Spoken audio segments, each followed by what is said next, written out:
Aaron Glenn, Justin Fields, and everybody on this team need to answer for the Jets' 0-5 start. And fast. Locked On Jets starts now.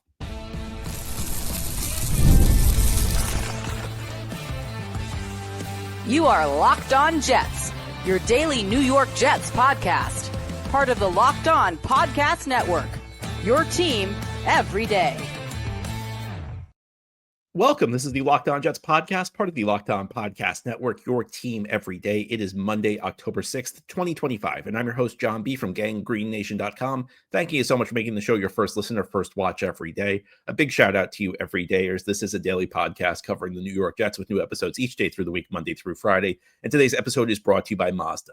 Like our players, we sweat every detail, because when you make every move count, pulling off the unexpected is only the beginning. Stay tuned later for highlights in this week's Moving the Game Forward. Mazda, move and be moved. Well, the Jets lost to the Dallas Cowboys yesterday, 37-22 at MetLife Stadium. Another dismal performance by this team, and the Jets are now 0-5 in the 2025 season. On today's show, we're going to talk about why everybody should be feeling pressure right now. It doesn't matter whether you're an all-pro, it doesn't matter whether you have had success in the past, and the two people who should feel the most pressure are Justin Fields and Aaron Glenn. And we can start by talking about Aaron Glenn. And I've been an Aaron Glenn defender through the first four losses, but you reach a point where the head coach really has to start feeling some pressure. This goes beyond we have a first-year coach. This goes beyond we are rebuilding. On yesterday, I did a post-game show after the Jets loss, and I compared this to the Rich Kotite teams. I don't think in the last 30 years I've seen a Jets team that resembles the hopelessness and the futility that we saw during the Rich Kotite era, which was a team Glenn played on. There have been bad stretches. Adam Gase's 2 years were dismal, and there were some really horrific coaching moments for Gase. I mean, I remember there was a loss his first season against the Philadelphia Eagles where he did not even give the starting quarterback for that game first team reps during practice that week. You could go back to the John Idzik year where they never signed a corner. I mean, they had some really bad losses. There was one in San Diego where they were completely uncompetitive. There was a game in Detroit where Jets were coming off a bye. Jets had an extra week to prepare. The game was moved to Detroit. They were playing the Bills because there was so much snow in Buffalo. The Bills couldn't practice, and they couldn't prepare the stadium in time for the game. So the game had to be moved to Detroit. Jets lost by 5 touchdowns. But it goes beyond just being bad. There's just a level of futility this Jets team has met where you're surprised when anything goes right, no matter the situation. It could be, a 3rd and 25, and you're shocked when the Jets actually get a stop. You're just waiting for something to go wrong with this team. I've been saying that, Aaron Glenn's been carrying the burden of 14 years of failure with this franchise, and that maybe he's getting more criticism than a first-year coach would get otherwise.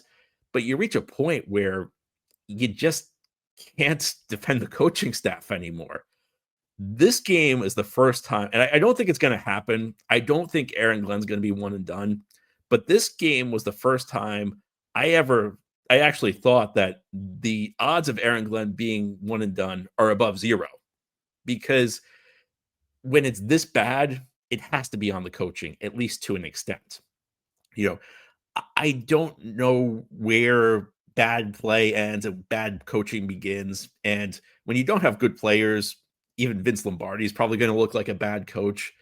But you just see the total lack of discipline. Guys who just don't look like they know how to play football. Guys not reading basic keys. I mean, how many times did the Jets get completely out of position because of a basic play action concept? I mean, that's what happened on the Dallas touchdown yesterday. They ran a screen, but they called play action before the screen. The play action had everybody out of position. The Cowboys barely had to block anybody because by the time they screwed through the screen pass, everybody was out of position because they'd bitten so hard on the play fake. How many times are the Jets going to miss tackles? How many times are the Jets going to commit a dumb penalty?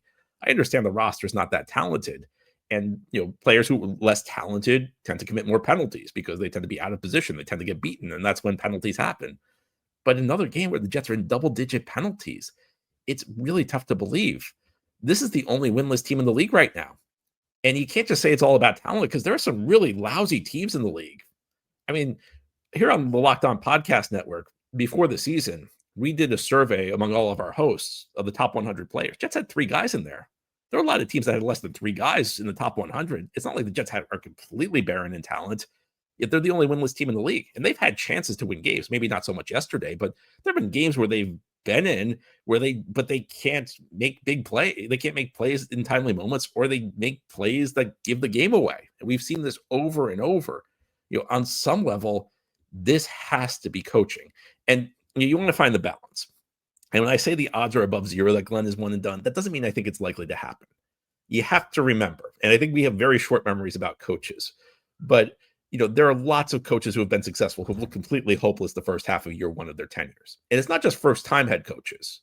I mean, it's very easy to forget this, but 2 years ago around this time, there were questions about Sean Payton in Denver. This is a Super Bowl winning coach. People were questioning him because early that season, the Broncos had a game where they allowed 70 points to the Miami Dolphins. This is a point where Mike McDaniel was viewed as the next great coach. So perceptions can change, of course. And I think what happens the second half of this year for Aaron Glenn is going to be very important because the first half's not going well. Sometimes you see this, and this is, it would not be the first time that a team looks completely hopeless the first half of year one of a new coach and then bounces back and looks much more competitive the second half. But we're getting to the point where we need to see something because right now there's not a lot I can say that this coaching staff is doing well right now. And I think, you want to, if you want to talk about tangible areas where Glenn has completely failed, you have to look to the defensive coordinator hire, Steve Wilks. And I've been talking a lot about Steve Wilks on this show over the last couple of weeks. This was just a horrific hire. And at the time, I thought it made sense. Wilks has been a head coach in the league. I think that for a first-time head coach, sometimes it's a good idea to have somebody who's been a head coach on your staff before because it's a new job.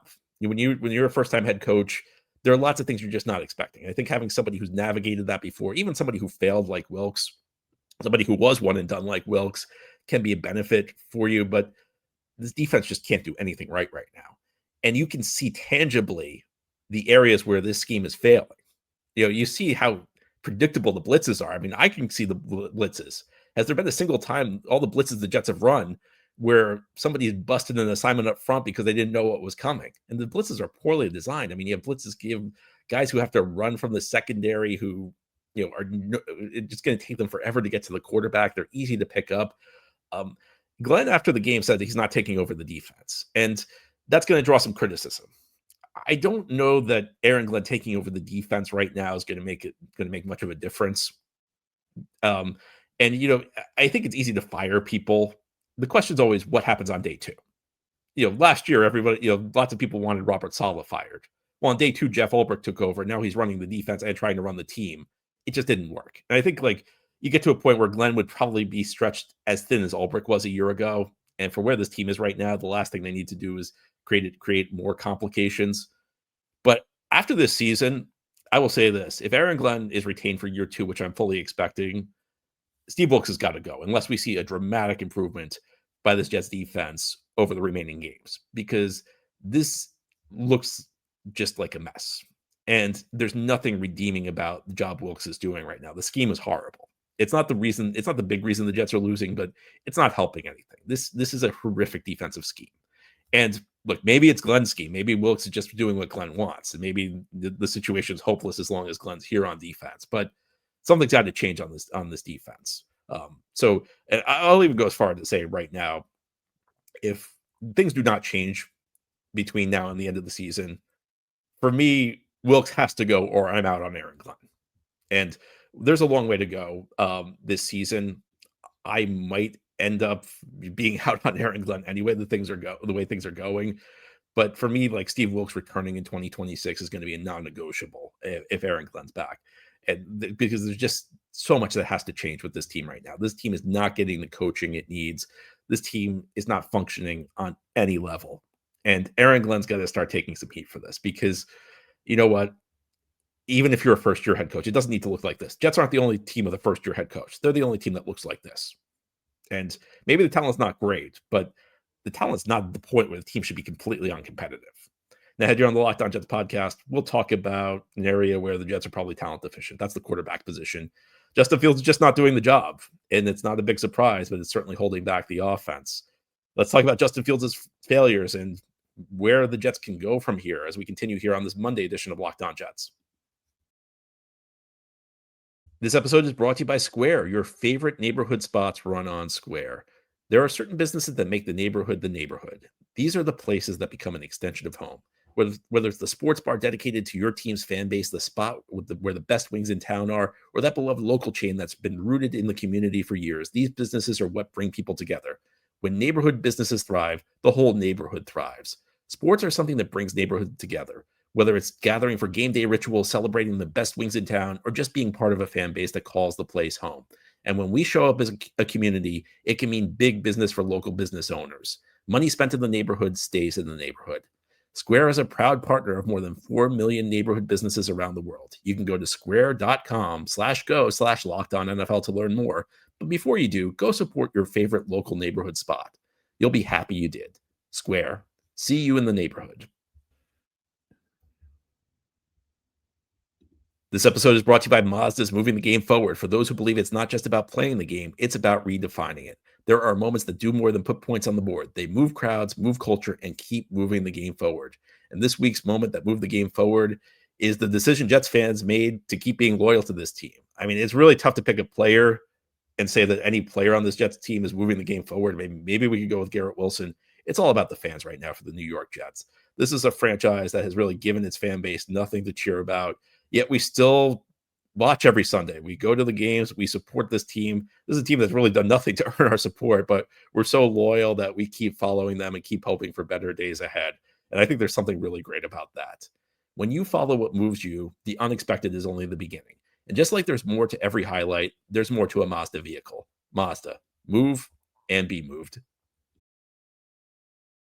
Thank you so much for making Locked On Jets your first listener, first watch every day. And a big shout out to you everydayers. This is a daily podcast covering the New York Jets with new episodes each day through the week, Monday through Friday. Really appreciate your support because it has been a dismal New York Jets season so far. The Jets are 0-5, and they are now the only winless team in the NFL. You look across the league, there are lots of teams lacking in talent. There are lots of teams with bad coaching. There's only one team that has 0 wins right now, and it is the New York Jets. And when you are in a situation like this, there are no simple explanations. But I think the places you start are quarterback, our head coach, and quarterback. And we talked about Aaron Glenn and the job he's doing, or maybe more accurately, the job he's not doing in our first segment. We have to talk about Justin Fields right now. And I'll be honest with you. I think heading into this season, the majority of the fan base was realistic about where Justin Fields was and what we could expect from Justin Fields. I don't think there were a lot of people who, and I know there were some, but I don't think there were a lot of people who looked at Justin Fields and saw the savior of the franchise. I don't even think that there were a lot of people who looked at Justin Fields and thought that the odds of success here were high, because Justin Fields been a disappointment pretty much his whole career. He did not live up to his high first round pick draft status in Chicago. Got traded for really pennies on the dollar to the Pittsburgh Steelers a year ago. And in free agency this year, he got $20 million a year in salary, which is, for a veteran quarterback, is about as little as you can pay. The Jets gave him a very modest contract by the standards of veteran quarterbacks. There's a reason Justin Fields was not a super hot commodity. So, I don't think anybody, I know there were some people, but I don't think many people were expecting big things out of Justin Fields. Unfortunately, we've seen the reasons for that, because Justin Fields has been the quarterback most of us were expecting. The Jets signed Fields because there really were no good options in front of them. I mean, bringing back Aaron Rodgers was not an option. And I'm sorry, if at this point you think bringing back the Jets are a different team with Aaron Rodgers, looking at how big of a mess the roster is, across the board, and also considering Rodgers' own decline, I mean, I don't know what to tell you. I felt like there were maybe like 3 options for the Jets this offseason that made sense. If you just did not care about upside, if you were just looking for a guy who would win you some games and lose you some games, a veteran who pretty much who he is, Jameis Winston, I think would have made sense as a low-cost option. Then there were like the 2 guys who kind of had upside, Fields and Daniel Jones. And Jones is off to a really good start with the Colts. So I think people are now going to look at this and say, well, why didn't the Jets sign Jones? Jets could have signed Jones, but I mean, I don't know that there was a lot to suggest Jones was going to have this level of success. And I question in the Jets infrastructure whether he would have this degree of success. And at any rate, I don't know that Jones would want to come back to New York because he has a lot of bad memories in this city with the Giants. So that kind of left you with Fields. And I get why the Jets signed him. I felt like at the time it was a reasonable gamble, but you knew the odds of this thing working out were not great. And we're now 5 games into the Fields era. I mean, really 4 because he missed the 1 game against Tampa Bay where Tyrod Taylor started because he was concussed. And it's going about as well as most of us would have expected it to go. And this was again another bad performance by Fields. There's not much good you can say about it. Heading into this game, the Dallas Cowboys were the worst pass defense in the league. They were allowing 8.5 net yards per passing attempt. Net yards include sacks. It includes sacks as part of pass defense. So the reason net yards is good is I'll give you an example. Let's say on the first play of a game, a quarterback completes a pass for 10 yards. On the second play, the defense sacks him for a loss of 10 yards. How many passing yards do you have at that point? Well, really 0. If you're including sacks in the stat, the defense has given up 0. If you don't include sacks in the stat, the offense has averaged 10 yards per passing attempt. In reality, though, the defense has actually played pretty good pass defense because they gave up 10, but then they took 10 back. So Cowboys were allowing 8.5 net yards per passing attempt. Worst in the league by quite a large margin. I said this on yesterday's recap show that the Cowboys, the distance between the Cowboys and Miami, who was the number 2 worst pass defense, was as big as the gap between Miami and the number 7 worst pass defense. So just Cowboys were an abysmal pass defense the first 4 weeks of the season. Russell Wilson, who was completely washed up, who got benched because he couldn't do anything, lit up the Cowboys defense. Jets in this game averaged 5 net yards per passing attempt. Cowboys first 4 weeks 8.5, worst in the league. Jets 5. Yep, that's just not good enough. And by the way, that's even skewed because Fields had a lot of completions in the second half after the Cowboys essentially went to prevent mode. The Cowboys were in prevent mode like halfway through the third quarter, and Fields was able to compile some numbers. Jets had 43 passing yards at halftime. 43 against the defense that has been torched, a defense that was off to a historically terrible start. And you see the flaws in Fields' game. The question heading into the season was whether Fields could start to grow, whether he could start to show improvement. We knew that Justin was probably not going to develop into a master pocket passer this season, but the question was whether or not he could improve to a degree. The things that have held Fields back, I mean, number one is that he just holds the ball for too long. He doesn't get through his reads quick enough, and he just holds the ball for too long. He took a couple really bad sacks on back-to-back plays in the first half, plays that pretty much ended a drive. And we're not seeing improvement in those areas. Another issue is that he gets erratic with his accuracy. Fields, missed a couple of screen passes on the first drive when the Jets were on the move, when the Cowboys, frankly, were gifting the Jets free yardage through bad penalties. I mean, that first drive, the Cowboys defense kind of reminded me of the Jets. It was nice to see the Jets benefiting from another team playing a really sloppy football. But the Jets drive stalled. And a couple times Fields missed screen passes, was inaccurate when one hit a guy's helmet. If this Jets offense with this group of receivers can't complete screen passes, it can't function. And Fields, you saw it over and over, the inaccuracy popping its head at the worst possible time. These are the things that have plagued Justin Fields in the past, and they continue to plague him in this game, and they've plagued him through his first 4 games. That Miami game last week he played was a topic of hot debate within the Jets fan base from what I could take. Did he play well? Did he play poorly? It's a subjective opinion. I thought he played reasonably well against Miami. But what I would say is that if that performance against Miami is among your worst games, then you're in good shape as a quarterback. If it's one of your best games, that's an issue. And through the first 4 weeks of the season, that Miami game was Fields' second best game, because the Buffalo game was a disaster week 2, and this game yesterday, it's weird to say this because his numbers were not good anyway. I don't think you can look at Justin Fields' stats and say that he can't come away thinking he played well. But even with some stat padding in the second half, I mean, Fields threw 46 times. He didn't even throw for 300 yards. That's tough to do. It's tough to throw 46 times and come in under 300 yards. That's just a level of inefficiency that it defies description. And I know expectations were low. Unfortunately, I think Fields is meeting the expectations that most of us had for him, because the Jets are just not getting good enough quarterback play at this moment. Outside of week one, the quarterback play has been about what we expected. And even Fields has shown moments where he's flashed at like really high end play through his career, which I think was part of the reason, you had hope for him going into the season to the extent you did. But the problem with him is he's never been able to sustain it. And he has too many moments where he looks like he did yesterday, or he looks like he did against Buffalo. And again, like when that Miami game is among your best performances, your team's probably not going anywhere.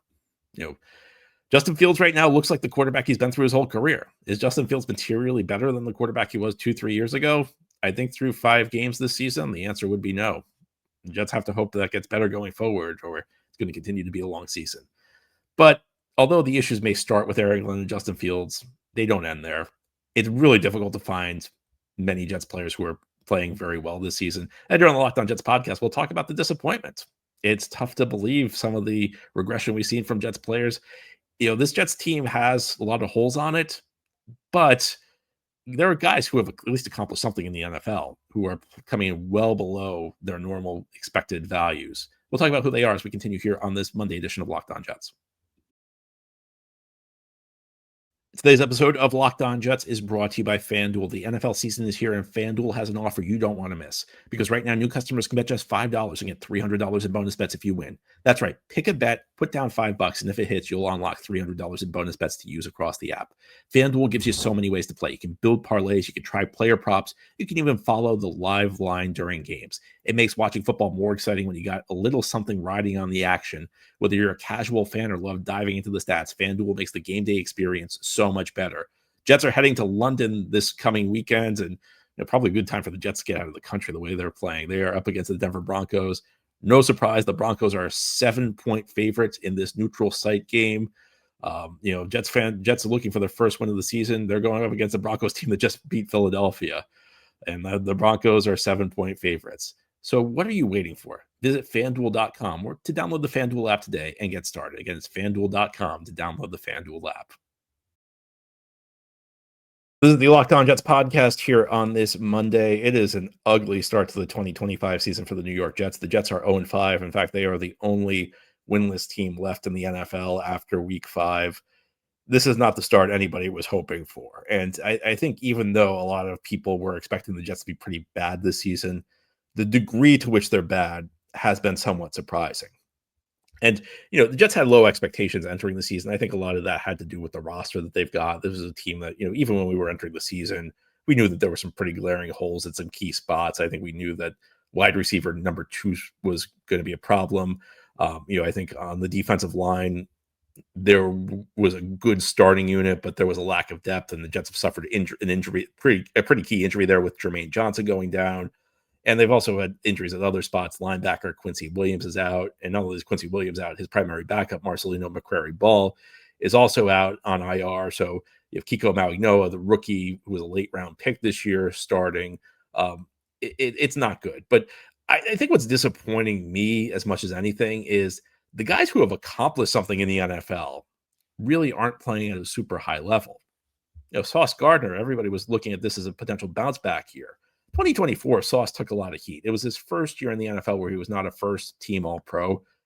But if you actually look at the season he had, it may not have been to his normal standard. It was not the vintage Sauce Gardner of 2022, 2023. But he at least was a pretty good corner. He was a high-end corner. A bad season for Sauce Gardner last year was still better than the season most corners had.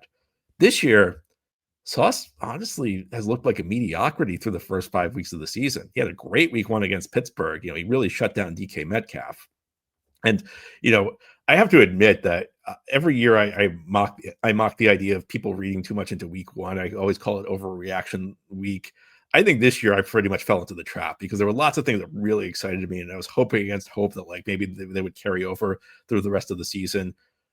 After week 1, when Sauce Gardner looked like vintage Sauce Gardner, though, I felt like that was one that was pretty solid. You would have thought Sauce Gardner was going to get back to his first team All-Pro standard of play.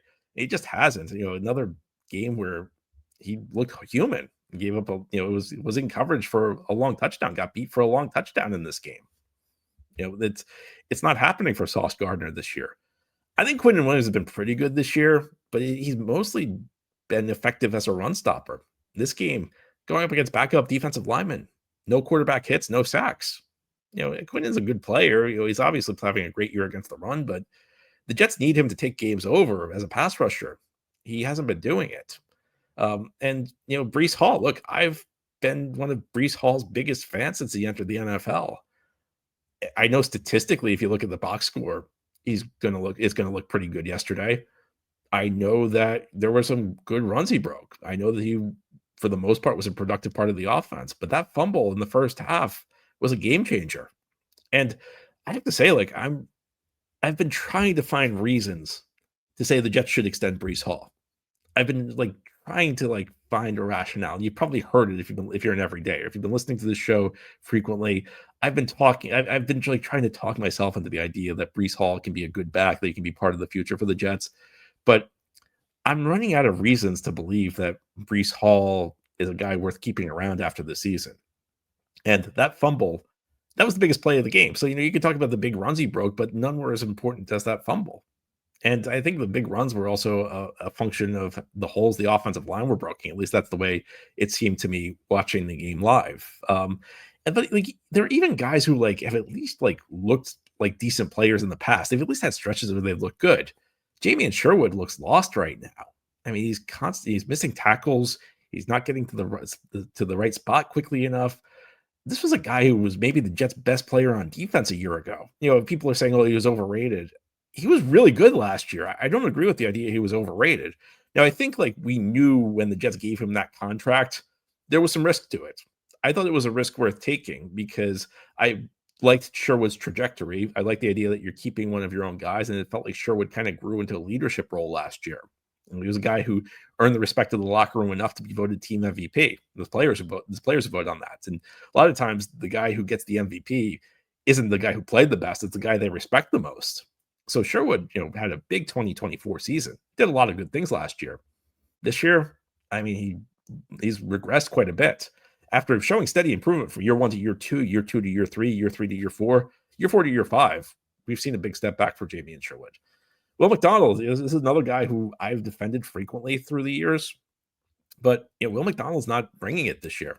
He had another guy who had a good week 1, and I said after week 1, I felt like he was on his way to a big season, but he just has not sustained it. And it's one of the stories of this Jets season is that there were lots of guys who provided optimism in that first game against the Pittsburgh Steelers who have not really brought much since then. I mean, the only big play Will McDonald's made since week 1 was on special teams. It was a fantastic field goal block, but I don't think the occasional leap over the blockers and blocking a kick and running it back for a touchdown is something that's going to sustain a player moving forward.